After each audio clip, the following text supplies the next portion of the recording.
I want you to look at me when I kill you. I want to see the light leave your eyes. Okay, so here we are at the final 2 chapters for My Little Pony Make Your Mark, Chapter 4. It's the final couple episodes here that I wanted to talk about, and I want to talk briefly about A Little Horse and then a lot about Missing the Mark, which is the final episode. I wanted to talk a little bit about the Little Horse episode because it was, there's not really a whole lot to say about this episode. Pip is sick, so she can't do her performance or whatever else like that, and all the different other characters try to help her out in different ways and stuff like that until they kind of realize what she actually needs and stuff.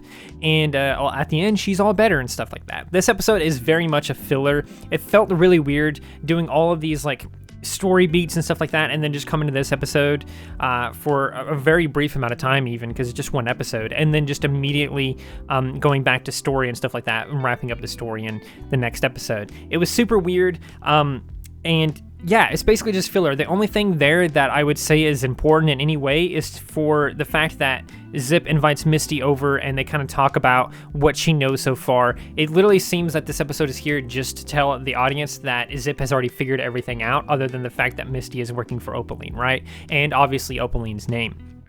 It seems like that's kind of the only purpose of this episode. Maybe it serves another purpose in the sense that the writers thought maybe the audience needed a little bit of a break before the final episode or something, because we got a lot of story beats back to back to back, and so maybe they thought, well, let's throw in another episode that's a little bit more calm or something before we do anything. But there wasn't anything significant or important in this whatsoever.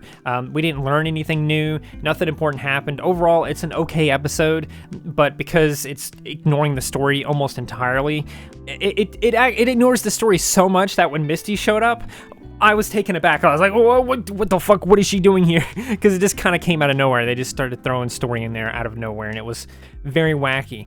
So anyway, let's move on to Missing the Mark, because this is where things actually get interesting. A lot of things actually happen here. We start with Misty holding on to Sparky and bringing her to Opaline and stuff like that. I'm slightly disappointed that we didn't see how she got Sparky this time, but I can kind of see why they did that, because they didn't have enough time. Although at the same time, it feels like they could have just thrown in how she collected him at the end of the previous episode, right?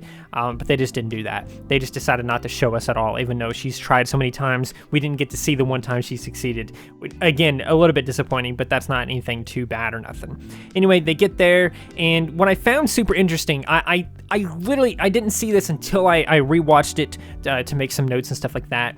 But when they take Sparky to the room where Opaline is going to steal his dragonfire and stuff like that, the 6-key chest is in the room with them and stuff. Now, this chest is super important potentially in this series, because in Generation 4, Twilight unlocked this chest with 6 individual keys, and that chest itself came from the Tree of Harmony. So is there another Tree of Harmony that gave her this chest, or is this the same chest somehow, even though it like sunk into the ground and turned into the big crystal castle and all that jazz? What is going on with this? Super interesting. I actually haven't seen anyone point this out yet, so that's a little bit of another reason why I wanted to point this out. What do you guys think this is? Like, why do you guys think this is here? Is it just a reference? Is it like an Easter egg or something like that? Or is it actually going to serve some kind of purpose later on in the next season or something? A couple of other things too. This isn't related to the episode, although while it is kind of related to the episode at the same time, but we've seen multiple times throughout this chapter, probably even more throughout the series as a whole, but multiple times Opaline has shown that she can use magic without her horn glowing, which means she's using magic in some way that she doesn't need her horn to use it. Super weird. I noticed this at the end of this episode in particular, because she frees Misty from the vines or whatever like that. All she does is kind of wave her hoof there, and then the vines are just gone. Her horn doesn't glow or nothing. It's super weird. I wonder if they didn't like try to change the rules again, if they're like kind of retconning stuff a little bit again, where, you know, unicorns can use magic, but they don't have to have their horn glow to use it or something. Super weird, but I wanted to point that out in case that is some kind of other new retcon thing, and we might see this again with later on characters or something. I also kind of wanted to talk a little bit about Misty as well, because I had some predictions that she was going to ultimately join the main 5 or whatever like that, so they can turn into the main 6 and stuff like that. That was kind of my prediction before this episode, but really very early on in the series, like after like midway through the first season, I was like, oh, she's going to turn into a good guy near the end of the season or near the end of the series or something like that. And then she's going to join them and stuff like that. And that is what happens at the end of this episode. She kind of, or really rather midway through it, she turns for the better and everything like that. And I kind of just wanted to talk about that for a second because Misty kind of is just really, in general, the best part of this show. This entire story so far has really just been about her more than really anything because we're following her story arc through the entire season, through the entire series really up to this point. We've been following her story arc and stuff like that. Whereas, obviously, there's other characters and they have like little episodes and stuff like that, but it seems like the only character to have an actual story or a story arc is literally Misty. You could argue that Sunny has a little bit of character development and a little bit of a character arc and stuff like that through the series, but it seems Misty in particular had like the main focus of the story on her or something. Obviously, she turns against Opaline at the end. She gets her cutie mark and all this other jazz and stuff like that. But what happens to her now? Are we going to get less Misty? Is she going to continue to work with Opaline as some kind of weird double agent type situation? Or is she going to join the main five and just leave Opaline by herself or something? How is she going to hide her cutie mark from her? All these different questions and stuff like that. How is she going to hide the fact that she has magic now? All like a lot of different stuff. Which also another weird thing too is like she used magic in a previous episode without a cutie mark, so that's a bit weird too. And again, since I'm already talking about cutie marks and stuff like that, I kind of had a little bit of a thought about cutie marks in this episode as well, because she gets her cutie mark by helping the main five escape the big bubble, right? I think that this is partially due to a retcon that they're kind of doing a little bit here. I think that since Twilight put magic in the cutie marks as well as the Unity crystals or whatever else like that, when Twilight did it, she probably changed how cutie marks work in some manner, where you can only unlock your cutie mark if you unlock it through friendship. You can only unlock it through friendship. Maybe you're still doing your special talent or whatever else like that while doing it or something, but the main reason, the main way to unlock your cutie mark or whatever else like that would be to do it through friendship in some way, because she did it through friendship and then boom, she got it. It didn't seem like the cutie mark itself was significant or important. It didn't seem like it had anything to do with of what she just did. Like, it seemed so unrelated. It's literally just a butterfly of all things. So this cutie mark is unrelated to her personality, her skills, really anything at all, other than the fact that that's what she happened to doodle on her thigh all the time. What's going on there, right? Is it more important? Is it more significant? And again, it kind of goes back to what I said. Maybe it's because she did it through friendship, so now she has a cutie mark, and she doesn't know what the cutie mark even means. She doesn't know what her special talent is or anything else like that because she got it through friendship or something. Super weird. I kind of just wanted to talk about that because maybe we'll get some story with it later on in the next season or something where she's like, well, actually, what does this cutie mark even mean? Because she doesn't know a whole lot about cutie marks anyway, so maybe she starts learning more about cutie marks and discovers she has some kind of affinity with butterflies or something. I don't know. But again, at the end of the episode, Opaline says something along the lines of "wake up, dragons" or something like that, and she has like this image of like a dragon sleeping or something.